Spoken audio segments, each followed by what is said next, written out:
আজকে দিনটা যে আমার কিভাবে গেছে আমি নিজেও জানি না, কির উপর দিয়ে গেছে বা কিভাবে কি করলাম, রান্না বান্না কিভাবে কি করেছি এগুলো আমার মাথাতেই নাই। মনে হয় এরকম একটা অবস্থা, মানে কি বলবো। রাতে একদম ঠিকঠাকভাবে শুয়েছিলাম, সকালে তো উঠতেই পারতেছি না, এমন একটা অবস্থা। তো আসসালামু আলাইকুম বন্ধুরা, সবাই কেমন আছো? তোমাদের দোয়া এবং ভালোবাসায় আলহামদুলিল্লাহ ভালোই আছি।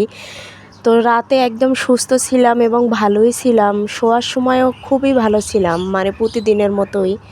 তো হঠাৎ করে রাতে ঘুম ভাঙে, ঘুম তো আসতেছিলই না অনেক রাত পর্যন্ত। আয়রা তো অনেক, মানে কি বলবো, আয়রা মনে হয় রাতের 1:30টা পর্যন্ত জাগনা ছিল। ও দুষ্টামি করছে, ঘুমায় নাই। তো ওর সাথে তো আমিও ঘুমাতে পারি নাই।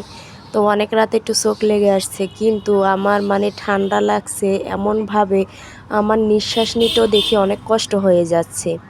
আর এইদিকে দেখো আয়রা শাক করতে বসছে, দাঁত দিয়ে ছিঁড়ে ছিঁড়ে তারপরে শাকগুলো রাখতেছে ঝুড়ির মধ্যে। কি বলবো, আমার সব কাজেই ও আমাকে এরকম হেল্প করে, যে হেল্প আমাকে আবার দ্বিতীয় ওই কাজটা করায় আর কি।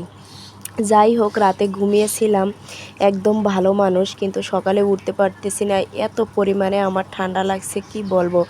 মানে নাক ঠাক মানে একদম জাম হয়ে গেছে, মাথাটা এত পরিমাণে ভারী হয়ে গেছে যে আমি মাথাটা উঁচু করতে পারতেছি না, এমন একটা অবস্থা। তারপরেও কি করব, আমরা মেয়ে মানুষ, আমাদের তো রান্না বান্না কাজকাম করতে হবে। আবার অনেকে পারে অসুস্থ, একটু সামান্য পরিমাণে অসুস্থ হলেও শুয়ে থাকতে পারে, কিন্তু আমার যত যাই হোক আমি শুয়ে থাকতে পারি না, আমার বিরক্ত লাগে। আর কাজ ফেলে শুয়ে থাকতে তো একদমই পারি না, যতই অসুস্থ থাকি না কেন আমার কাজ করতেই হবে। তো দেখো আমার রান্না বান্না তো করতে হবে। সকালবেলা উঠে গেলাম, উঠেই গতকালকে রাতে তোমাদের ভাই এক মুঠো লাল শাক নিয়েছিল, তো ওগুলো আমি রাতেই কুটে রেখেছিলাম। ভাগ্য ভালো যে আমার এগুলা সকালবেলা উঠে কুটতে হয় নাই, এমনি উঠতে লেট হয়ে গেছে, মাথাটা দাঁড়া করতে পারতেছি না, এতটাই ভারী হয়ে আছে। ঠান্ডা লেগে আমার ভয়েস দিতেছি, ভয়েসেও হয়তো তোমরা বুঝতে পারবা যে আমার কি পরিমাণে ঠান্ডা লাগছে। তো ওই শাকগুলোই ফ্রিজ থেকে বের করলাম, আর কি দিয়ে রান্না করব ভাবলাম তেলাপিয়া মাছ আছে ফ্রিজে, এগুলো দিয়েই রান্না করে ফেলি শাকগুলো। তো ভাজি করতে চেয়েছিলাম একবার, আবার ভাবি না শাকগুলো রান্না করে ফেলি। তো রান্না করতে করতে তো আমার প্রচুর পানির পিপাসা লেগে গেল।